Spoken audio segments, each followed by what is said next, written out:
Hello, you beautiful souls, and welcome back. Thank you for being here with me, and I am so grateful for each and every one of you. Today, while being on the theme of Libra season and balance, I want to dive into something that I think helps a lot with creating balance within your life, and something that I am very, very passionate about. I like to call this the 4 pillars of self. For me, I feel that when I can focus on these 4 pillars, I feel a lot more alignment in my life and overall sense of balance within my own life. So I will tell you what each of the 4 pillars are, and then we'll get into each one and how they show up in our lives. So the 4 pillars of self are the body, mind, heart, and soul. A lot of the time I find that you hear about the body, mind, and soul connection, but the heart is left out, and the heart is such an important part. And without that aspect, I think we're missing such a huge part of self. And I think we can't truly have balance within ourselves and within our lives if we're leaving out the whole pillar of heart. And we will get to what that means in a little bit. I believe these 4 pillars are so important and foundational to our well-being because each of them correspond to an element.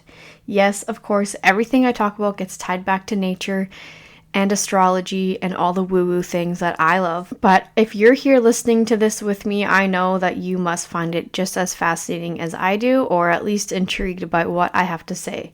So thank you again for being here. So before we dive into each of these pillars, I want to talk about the why. Why do I feel this is so important and something that I care so deeply about? These 4 pillars are the foundation of the human experience. When they are balanced, we feel secure, harmonious, and have a sense of purpose it allows us to move through life with grace and ease. But when they're not balanced, everything may just feel off. I will go into each pillar and how each one can show up as in your life if out of balance, so that you can recognize within your own life if you feel out of balance in a certain way, and ways that you can help bring balance back into your life. I just want you to know that you're not alone. I would say nearly everybody, if not everybody, is out of balance in some sort of way. And it can change based on where you're at in your life or during different times and seasons in your life. You're not always going to be out of balance in the body pillar. Maybe right now you focus on that and then you get out of balance in another pillar. But it's just a way to break this down into 4 sections that is easier to wrap your head around than I've done work on like the 7 pillars of self-care and things like that. But there's just so much that actually everything I think can be narrowed down to these 4 pillars that can help us to see an oversight of our life more easily and where we need to spend more energy and do more healing to create more balance within our life. So I just hope that all this information can be a helpful tool for you as you continue to navigate this journey called life, because it's not always easy and there's always going to be ups and downs. There's always going to be new things to unravel and unfold and learn and explore.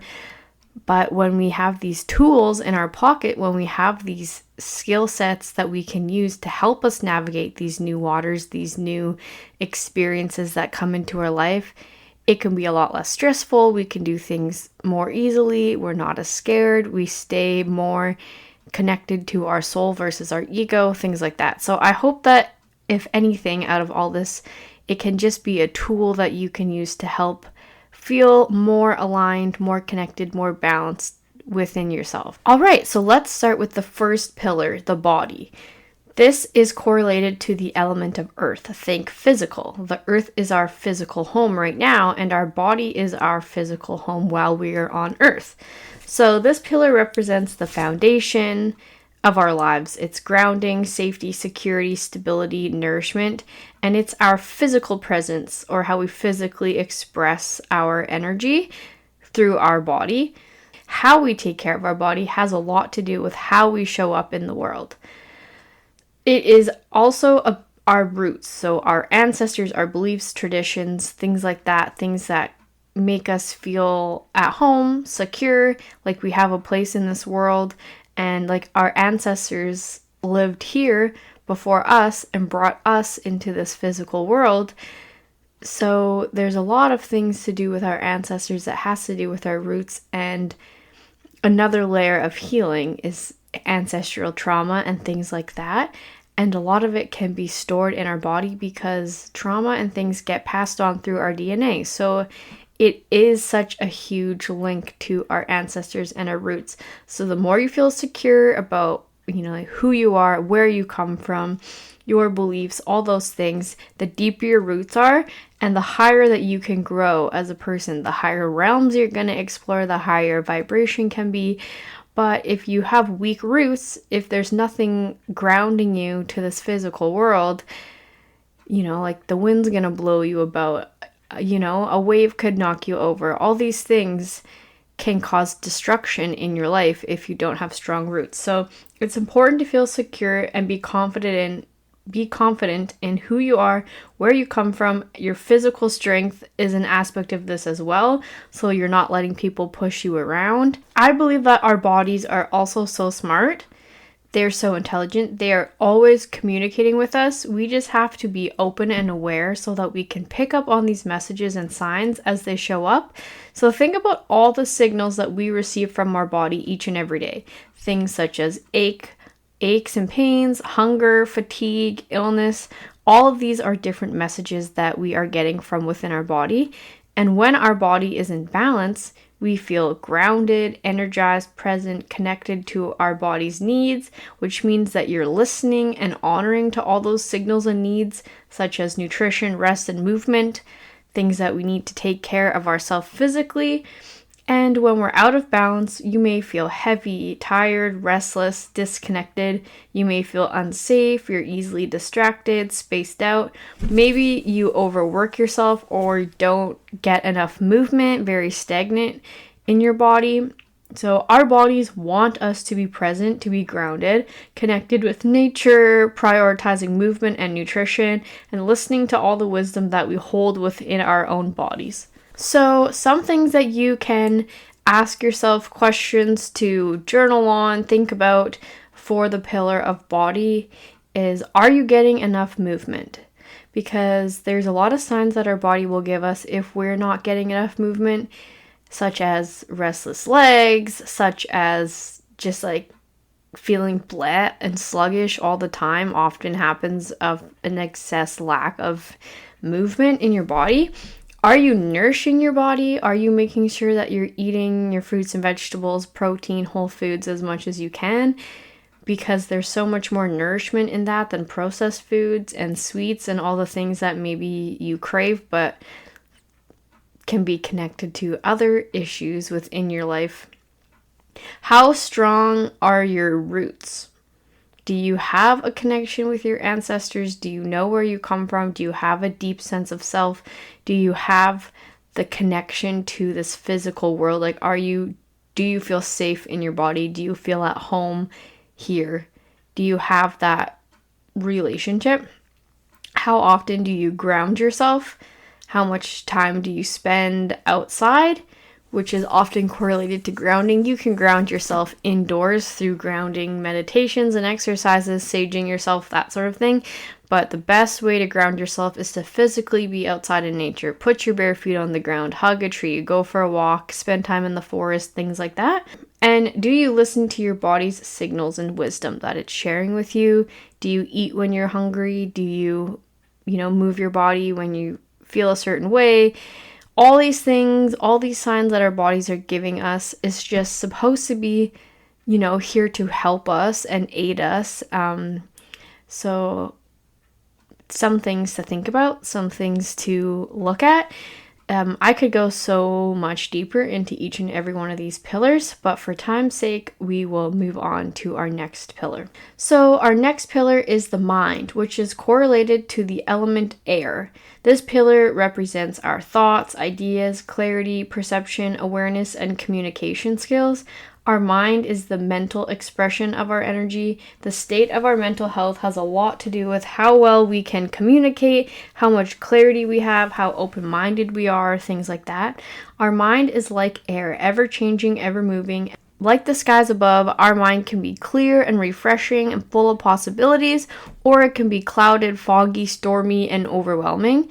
So essentially, our mind is the winds that shape our perspective. How do we look at different situations? So our minds hold wisdom of its own as well, and we can learn to work with it when we observe our thoughts and our mental state. We can see a lot of patterns that tell us a lot of information about our mind and mental state and kind of where we're at. So ask yourself, do your thoughts flow freely? Do they come and go with ease? Can you witness a thought without getting attached to the thought or the meaning or where it came from? Do your thoughts cause you to spiral? Do they have a lot of control over your life? Do they always feel like a storm in which you have no control in? If you notice a struggle with your mental state often, it may be helpful to add practices into your daily life, such as journaling to help clear things from your mind, meditation practice to calm the mind, and practice being the observer of your thoughts and not letting your thoughts completely take over, because this is something with the mind, with thoughts. I read this book called The Untethered Soul, and it really explained that we are the observer of our thoughts, and it can be so easy to identify yourself as your thoughts. Things that you're thinking of become part of your identity, but it takes away so much of our power. And we can get so lost and so blown around and distracted and dizzy and spend so much time with our head up in the clouds. But really, you are observing your thought. You are what is like hearing the thought.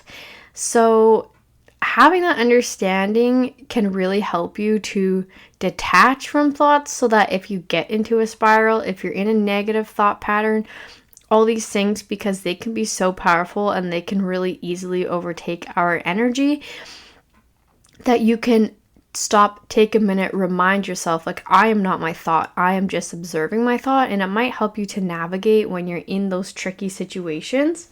You may want to practice some affirmations, which can help us to redirect our thoughts and thought patterns to a healthier, more uplifting direction. So if you find yourself thinking thoughts of self-sabotage, if you find yourself thinking thoughts like talking poorly to yourself, do some I am affirmations. Look at yourself in the mirror and confirm to yourself who you are, what makes you so special, all these things. I am love, I am light, I can do whatever I set my mind to, and just give yourself a little direction for your thought patterns, because again, you can let yourself spiral and go way deep into these holes that we don't want to get into. But until you consciously make the decision that you want to think differently, that you want to have different thoughts, different patterns within your life, then you can allow for these things to come into your mind. But sometimes to get there can be tricky. So just literally doing things like affirmations can be so helpful. It also can be helpful to just go outside and get some fresh air. Sometimes just doing that and breathing in fresh air can be so healing and help us to get out of our heads. One of my favorite ways to meditate is just going for a walk outside in nature, no headphones, just observing the trees, the animals, whatever comes my way on my walk, taking conscious deep breaths, focusing on breathing in and breathing out, things like that. And all of a sudden you're like out of your head into your body and feeling so much more calm, grounded, stable, and not flying all over the place. So something for this pillar that I think is also so important to be very aware of, what are you consuming mentally? I think that mental consumption is just as important as physical consumption. And I think when we hear the word, what are you consuming, a lot of people go and only think of like, what am I eating or what am I putting into my body? But what you're watching and observing and reading and learning is also being put into your body, being put into your mind. So ask yourself, how much TV are you watching and what are you watching? How much time do you spend on social media? Are you always comparing yourself on social media, like your life, to other people on there? Because, you know, it's a good reminder that social media is a highlight reel, right? We want to show the highs. Not many people are vulnerable enough to share the lows. And it can be really hard for us not to want to compare our lives with the lives of somebody else, but they're only showing these happy moments, and so much of it is staged, so much of it is fake, so much of it is altered, or part of the story is left out, and it can be really, really hard on our mental health to be constantly consuming. Also, as people, as beings, we are here to create, and I think that there's a lot of illness that comes in only consuming and not creating. So if you're not using social media as a creative outlet, if you're not, or having a different creative outlet, like you like to write, or you like to paint, or you like to sing and dance, and whatever that outlet is for you, if you are only spending energy on consuming, we become so disconnected from ourselves, from all these different things, and we can feel so lost. We can feel so disconnected from our purpose, from the world, from each other, and it just leads to a lot of different issues. So ask yourself, how much am I consuming versus how much am I creating? And also, what are you reading or learning? Are you doing anything to help you expand and grow your mind in a positive way? Or for me, I've made a rule for myself because I actually really enjoy reading, and for years of my life, I was only reading like self-help books or educational books, always trying to learn things, which I love learning. I'm a Gemini. Learning information lights me up. However, it got to a point where I was just reading all these books and I was starting to lose a little bit of the joy in reading because it ended up feeling a little bit like a chore.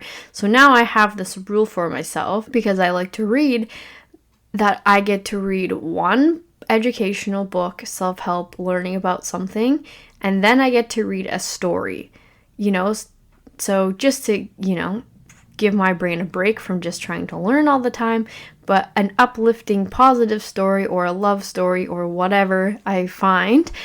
But that's good for you as well. It's good to use your imagination. It's good to, use that part of your brain, especially if you're not in school anymore, to keep you thinking and all those fun things.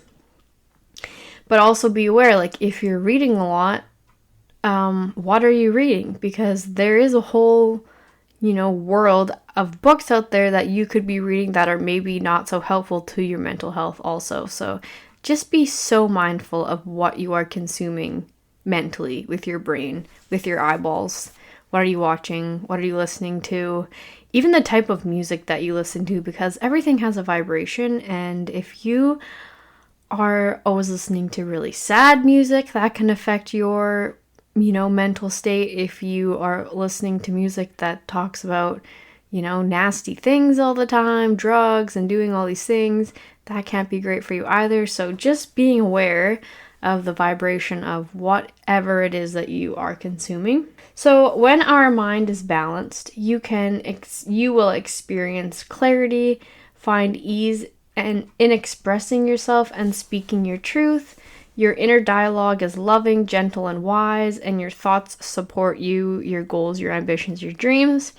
When your mind is out of balance, your mind may feel noisy, scattered, very critical. You may overthink a lot, experience anxiety or worry about the future, mental fog or lack of clarity, rely too much on logic over trusting your intuition, and overconsume information or social media. So some things to ask yourself for this pillar is, what am I feeding my mind? How clear is the air in my head? How can I learn to navigate those storms in my own mind? Do I observe my thoughts or do I let them take over my mind? How do I feel in my mind? Am I open or do I feel trapped in my thought? That is the pillar of the mind, or air. So now we're moving on to the pillar of the heart. Our next pillar is the heart, which correlates to the element of water. This pillar represents our emotions, fluidity, empathy, intuition, and connection. It's the tides of our inner world. So to me, it's really sad that the heart is always left out of the mind, body, soul teachings so often, because it really does connect them all so beautifully together. The heart is the center of our being, both energetically and emotionally. It's where you experience empathy, compassion, joy, grief, and everything that makes us human, our emotions. I think emotions are so important because they are what ties all of us humans together, having this human experience. It's how we can relate to each other and have empathy for one another, because we all feel the same emotions. And although we don't go through all the same experiences, we may not have the same thoughts and beliefs, none of us have the same body, all these things about all these other pillars. But our emotions are what connect us to one another, because it's something that we all experience the same thing. When I feel sad, it's the same as when you feel sad.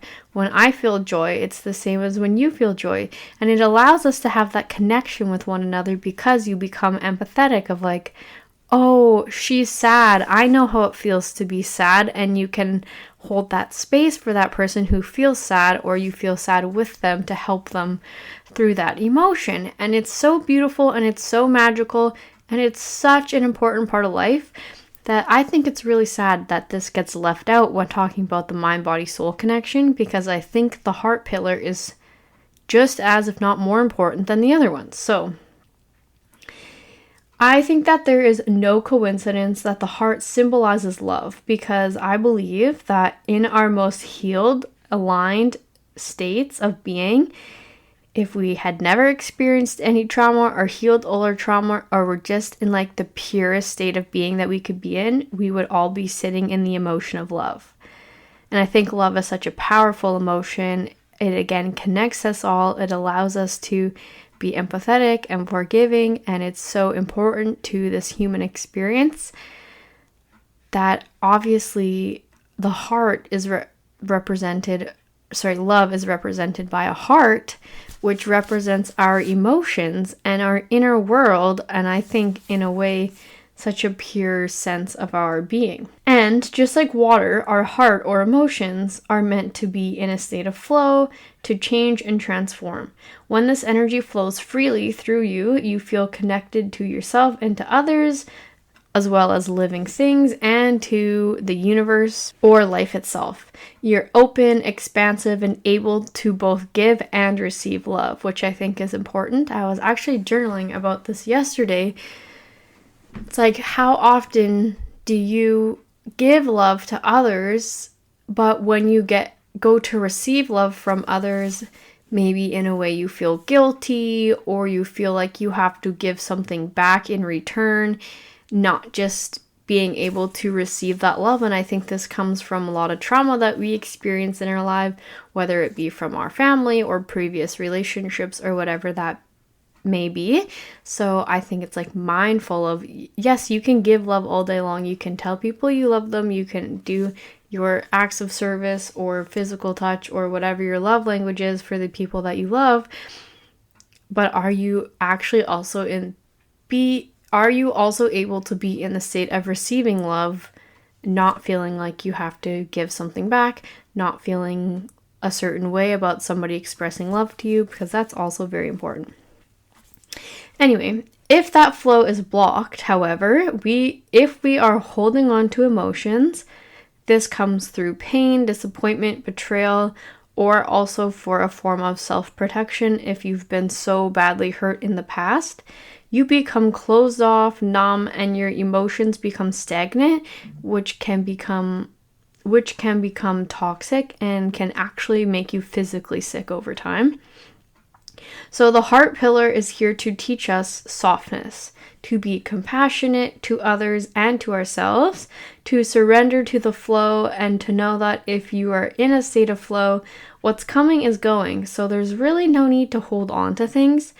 And I think this is why the compassion and the forgiveness that this pillar is here to encourage us to have in our lives is so important.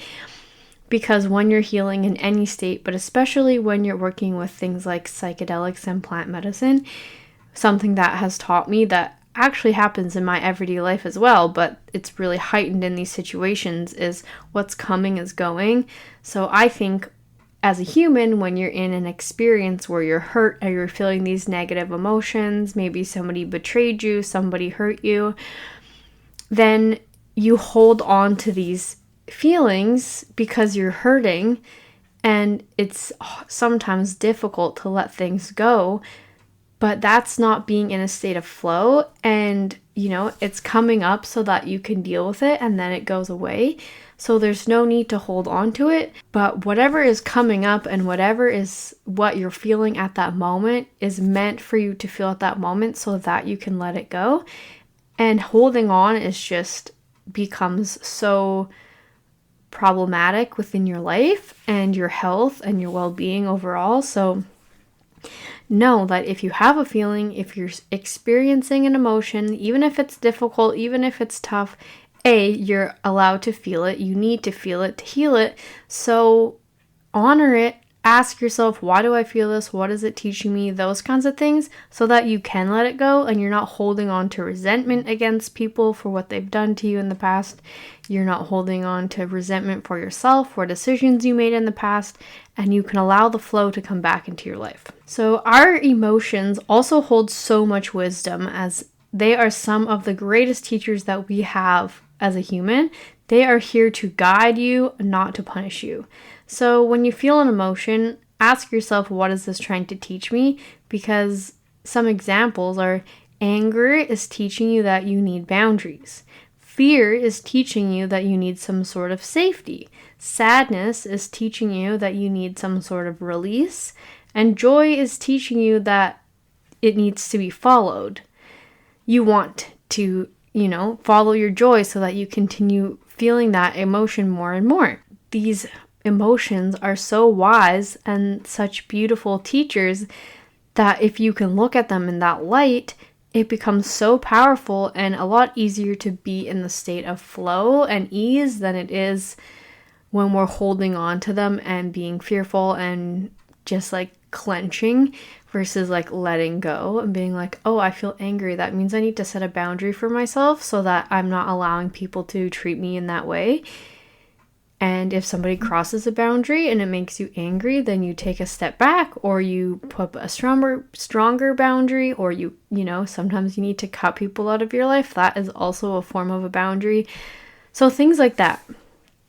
Some things that you can do to help bring balance to this pillar, if you feel you need to, is number one, crying. Releasing is so sacred. Let yourself cry. Let yourself feel it. I think at some point in probably all of our lives, we fought back the tears. We tried to shove it down. We didn't want to cry. We didn't want to look weak or soft, or however you perceived that.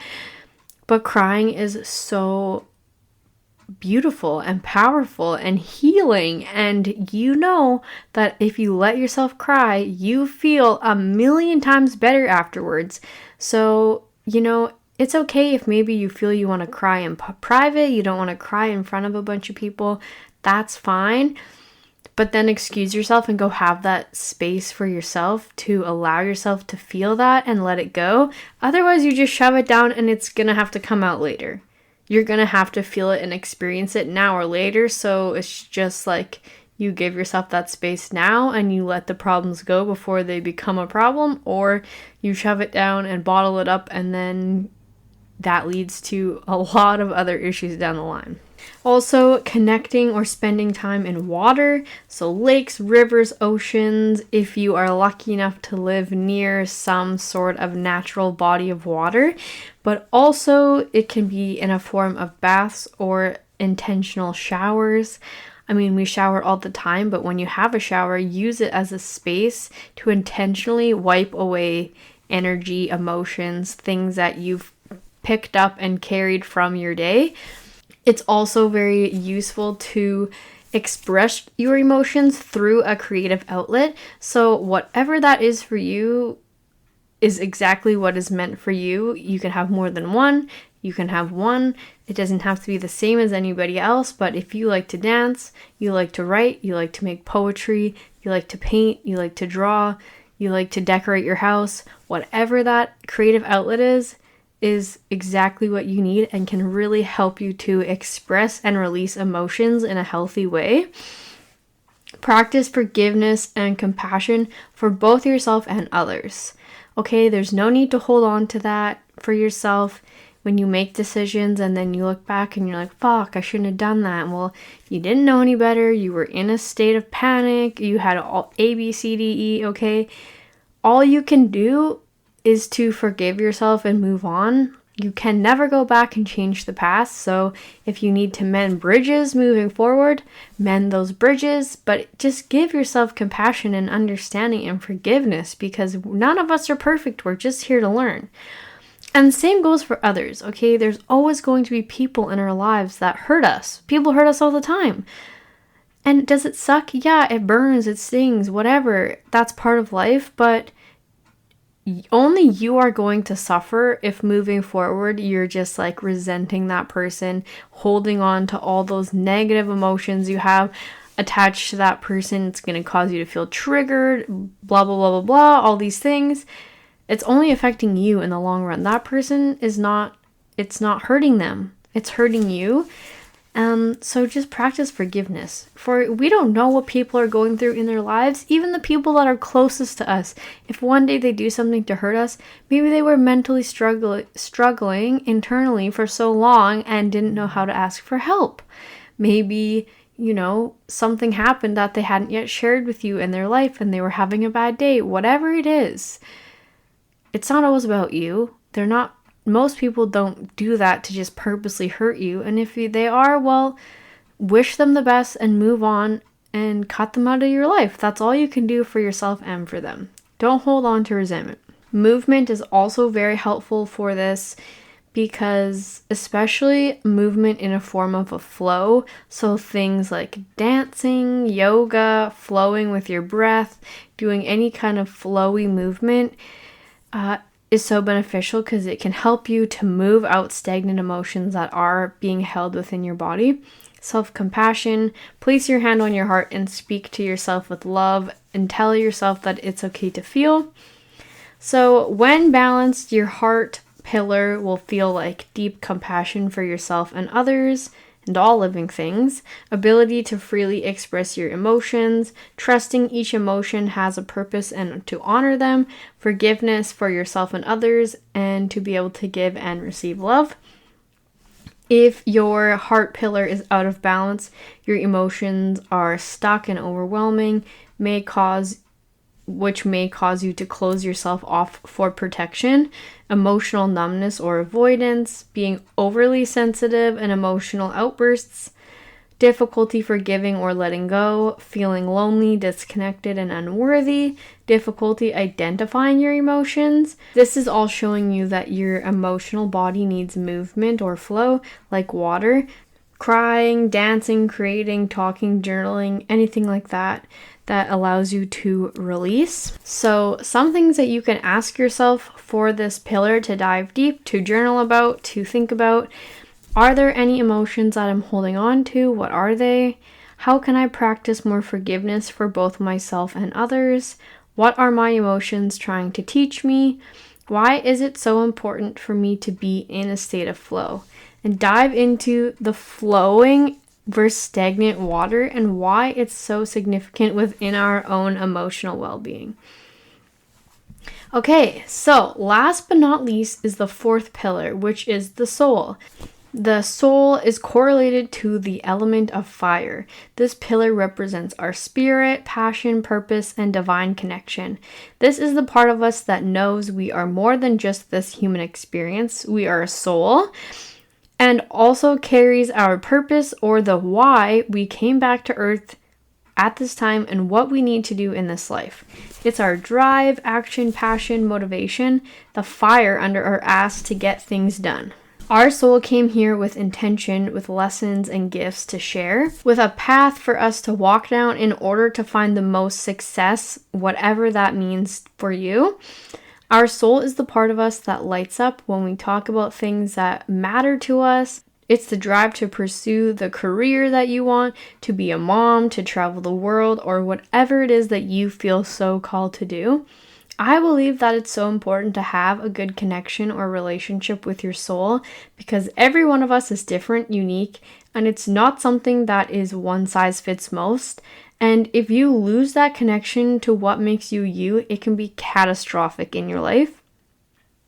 Only you can truly know what's best for you, not your parents, not your friends, not your teachers, not because they don't care about you, because even if they have your best interests at heart, what you feel called to do in your life might not make sense to them, and that is okay. As long as it's a soul pull, as long as you feel so passionate about it, as long as it lights you up, that is exactly what your soul needs.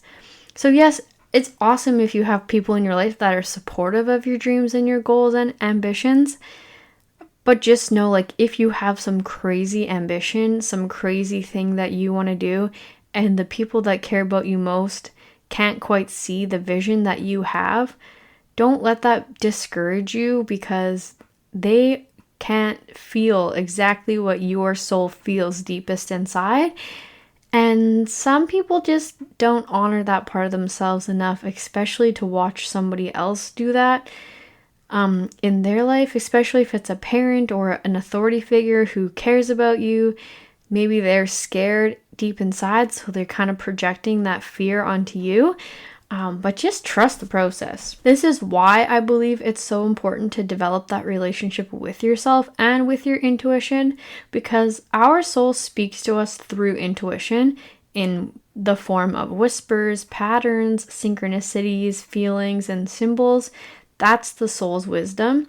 And if you keep hitting roadblocks, if you keep feeling like something is off, if you don't feel joy or purpose, if you get depressed or disconnected from the things about life that truly light you up and make life worth living, this is really a sign that you're out of alignment of your path. You're on the wrong road. You're going in the wrong direction. All you have to do is reevaluate and navigate towards what it is that your soul is truly calling you to do.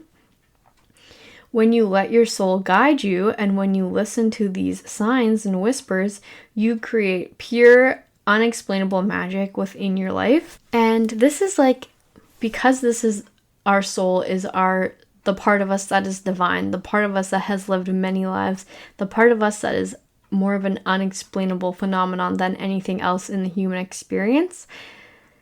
You know, this is why I find astrology so interesting, because it gives us each an individual exact reading of the exact moment our soul arrived on Earth. And there's things like human design that's also very individual for the soul and their energy blueprint and things like that. Like, we're also different, we're also unique, we all have different passions, we all have different ideas, we all feel called to do different things, which is important, because if we all wanted to be carpenters, like, how would that work? If we all wanted to be, dancers, how would that work? There has to be a balance within the universe, within our planet, and that happens when we all follow our divine purpose. And it might be weird to somebody else, it might not feel like a good idea to somebody else, but if it makes sense to you, you have to honor that feeling, that purpose, that call that you're having, because it's actually a part of a whole collective. And I think, like, not only are we not honoring ourselves, but we're not honoring God, the divine, whatever you want to call it, because, like, our soul is like the part of us that is a part of is God, is connected to God, is life, lives all these lives, has learned all these lessons through the different lives that we've lived. It's more wise than we are in human years, and it has all these ideas, ambitions, and goals that, again, might not make sense to somebody that's just been, living a human life not in alignment with their soul. So I know it sounds kind of crazy, but I just think if you have the freedom to honor that, do. And if you don't have the freedom, all you can do is take little steps in the right direction, and eventually you will get there. So if you feel like you need to connect with your soul, your eternal flame, try connecting with the element of fire, so lighting candles, having a fireplace, campfires, anything to do with flame. Obviously, be careful because fire can be dangerous. Do something that lights you up. Practice gratitude for everything that you have in your life and everything that makes you who you are. Think about all the things that you love about yourself and what makes you you. Deepen your connection with yourself, express yourself, spend time in prayer, and listen to the whispers that come to you when you're in that state. So I just want to say that it's okay to start over. And I think that this happens to so many people, that when we're young, we're in high school or going to university, we have to make these decisions about what we want to do for the rest of our lives, when we don't even really know at that age yet who we truly are or what we truly want to do. And then we feel trapped because you go to school, you spend all this money, or you start a career. And if it's not truly in alignment with our soul, then I think we start to lose a part of ourselves. And it can feel so hard to find that part of ourselves again. But when you are in alignment and when you honor your purpose, magic really can and does happen in your life. So don't be afraid to change your mind and start over. I think that in the long run, the happiness and sanity that you will have will be so much worth the difficult transition in between, like, say, quitting one job and starting something that feels more aligned for you. I think we will have way more overall success when we do something that lights us up, that feels meaningful and purposeful. And it can be scary because maybe we're walking a path that's never been walked yet because it's only meant for us. But in the end, it's just so beneficial for you all around, I believe. So if your soul pillar is balanced, you'll feel connected to your higher self and the divine. You'll live with purpose and meaning, even if it's through uncertainty. You follow your intuition, you feel inspired, and you are inspirational to others as well. You feel alive, lit up, full of meaning and purpose. However, if your soul pillar is out of balance, it may feel like lack of motivation, there's no fire under your ass, questioning your path or purpose, disconnected from meaning and direction. You may feel burnt out on doing too much out of alignment causes burnout as well. And you may feel spiritual disconnection or feeling like you've lost your light. You've lost your spark. You don't feel as much like yourself as you know you should feel. So some things to ask yourself about this pillar, to dive deep, to journal about, to think about. What makes you you? What makes you feel alive, lit up, full of purpose and meaning? How can I honor my intuition, deepen my relationship with my soul? If I could do anything, or be anything that would make me feel so full of love, joy, and purpose, what would it be? No limitations. It doesn't have to do with money. It doesn't have to do with if you believe it's possible or not. If you could do literally anything, like make it a game, what would it be? Who would you be? What would you be doing every day? Because I think that might help you be pointed in the right direction. So this is the 4 pillars of self: mind, body, heart, and soul.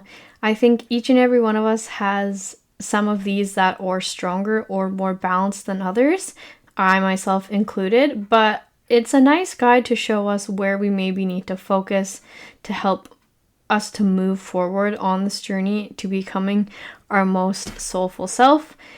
You know, maybe in this season you need to focus on your emotional well-being. Maybe in the next season you need to, get more in tune with your soul, whatever that looks like. We're always going to be ebbing and flowing. There's always going to be days that are better than others, but I think this as an overall guideline can be so helpful in finding that balance within your life. Each of these pillars are so important in their own way, and we need all of them to create balance. And also we are all 4 of them, body, mind, heart, and soul, woven together so beautifully. And that's what makes us human, and that's what makes us us. So I hope that you enjoyed this episode. Next week, I'm going to be starting a 7-part series of the chakras, going into each chakra in depth and also looking at each of these pillars in each chakra. So I wanted this to be like the start of that series, so you can listen to this episode and then dive into each chakra after that, because there's also so much wisdom in where in our body things are showing up and what that might represent. So stay tuned, but I just wanted to say thank you. I love you all so much, and I appreciate each and every one of you. Thank you for showing up for me every week, and I will see you next time. Bye!